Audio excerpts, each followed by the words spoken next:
হাই friends, মোৰ নতুন channel job and ডিফেন্সৰ এটি নতুন ভিডিঅ'লৈ তোমালোকক স্বাগতম জনাইছোঁ।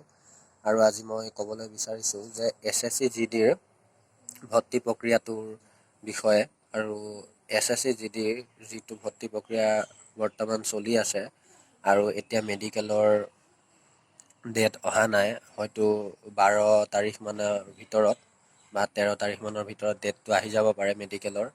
আৰু তোমালোক চবে প্ৰিপেয়াৰেশ্যন কৰি থাকা মেডিকেলক লৈ আৰু সকলো সাজু হোৱা। আৰু মই কওঁ, যিখিনিৰ বৰ্তমান মাৰ্ক 2ৰ পৰা 3, 4ও বেছি আছে, তেওঁলোকেও যাতে নোযোৱাকৈ নাথাকিবা, মেডিকেলটো দি আহা। কিয়নো বহুত কষ্টৰ পিছতহে এই SSCৰ মেডিকেলটো দিবলৈ পোৱা যায়। কাৰণ তুমি যেনেদৰে মেডিকেলটো দিবলৈ পাইছা, হয়তো কোনোবাই তেনেকৈ মেডিকেলটো দিয়াৰ আশা বহুত আছিল, কিন্তু মেডিকেলটো বৰ্তমান নাম নাহিলে। কিন্তু তোমাৰ লাক ভাল যে তোমাৰ নাম আহিছে, গতিকে যাৰ নাম আহিছে তেওঁলোক গৈ আহাগৈ। আৰু মোৰো তেনেকুৱাই হৈছে, মোৰো মেডিকেললৈ নাম আহিছে আৰু মোৰো বৰ্তমান 3হে যোগ হৈ আছে। বৰ্তমান ফাইনেলত মোৰ যোৱাৰ চান্স খুবেই কম, কিন্তু মই মেডিকেলত নোযোৱাকৈ নাথাকোঁ, মই মেডিকেলত যাম। আৰু মই আমাৰ ওচৰৰে মৰিগাঁও জিলাৰ এখন চিভিলত মই দেখুৱাই ল'লোঁ, মোৰ অল বডি চেকআপ কৰিছোঁ, মোৰ বৰ্তমান মই ফিটেই আছোঁ।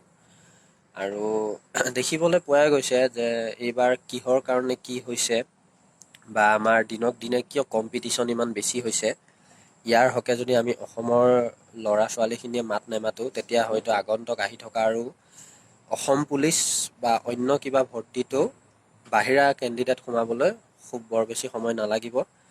গতিকে আমি এইখিনিত এতিয়াই মাত মাতিব লাগিব।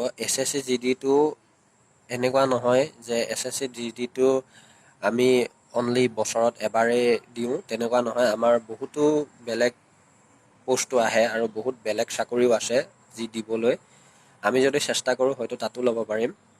তোমালোকে এতিয়া আগন্তুক 2023-24ত যিখিনি নতুনকৈ পোষ্ট আহিব, সেই পোষ্টখিনিত তোমালোকে মাথা মাৰা। SSC GDৰ হয়তো 2024ত মিনিমাম 30 বা 40 হাজাৰ আশে পাশে পোষ্ট আহিব লাগে, কনফাৰ্ম নহয়, কিন্তু তোমালোকে সেই পোষ্টখিনিত আকৌ ট্ৰাই কৰা আৰু লগতে পঢ়া শুনা অব্যাহত ৰখা। অসমৰো নতুন নতুন ভেকেঞ্চি আহিব, তাতো চান্স লোৱা।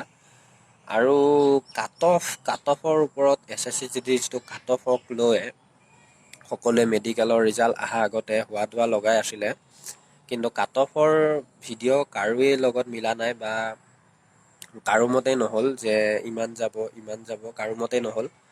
গতিকে এইটো এটা মানে SSC বৰ্ডৰ কথা যে কিমান কাট অফ যায় আৰু কেণ্ডিডেটৰ লগত কথা। যিহেতুকৈ বাহিৰা কেণ্ডিডেট আহি সোমাইছে, গতিকে কাট অফ বাঢ়ি গৈছে আৰু তাৰ পৰা হাত সাৰিবলৈ আমি কি কৰিব লাগে চবে বুজি পাইছোৱেই। আৰু আগন্তুক হয়তো ইয়াতকৈ বেছি কাট অফ যোৱাৰহে চান্স আছে। গতিকে দিনক দিনে আমাৰ হয়তো 100ৰ ওপৰতো কাট অফ গুচি যাব পাৰে যদি 160ৰ এক্সাম হয়। গতিকে আমি এইখিনিত মাথা মাৰিব লাগিব, তাৰ বাবে আমি সকলোৱে যুঁজিব লাগিব। আৰু এইবাৰ হয়তো 65, 66, 67 ইমানতো হোৱাৰ আশা নাই। 70ৰ আশে পাশে যিখিনিৰ আছে তেওঁলোকৰ সম্পূৰ্ণ চান্স আছে। আৰু তেওঁলোকে চেষ্টা কৰক, ভালকৈ মেডিকেলটো পাছ কৰক আৰু সকলোৱে পাছ কৰক, 2-3 যাৰ যোগ আছে, আৰু ভালকৈ দি আহক। এক্সপিৰিয়েঞ্চখিনি পাব, নেক্সট ভৰ্তিৰ কাৰণে ভাল হ'ব। আৰু মোৰ যদি চেনেলটো সঁচাকৈ চাই ভাল লাগিছে, তেন্তে ছাবস্ক্ৰাইব এটা কৰিবা, ময়ো উৎসাহ পাম, আগবাঢ়ি যাবলৈ শক্তি পাম। আৰু তোমালোকে যদি ভিডিঅ'টো চাই ভাল পোৱা, তেন্তে শ্বেয়াৰো কৰি দিবা।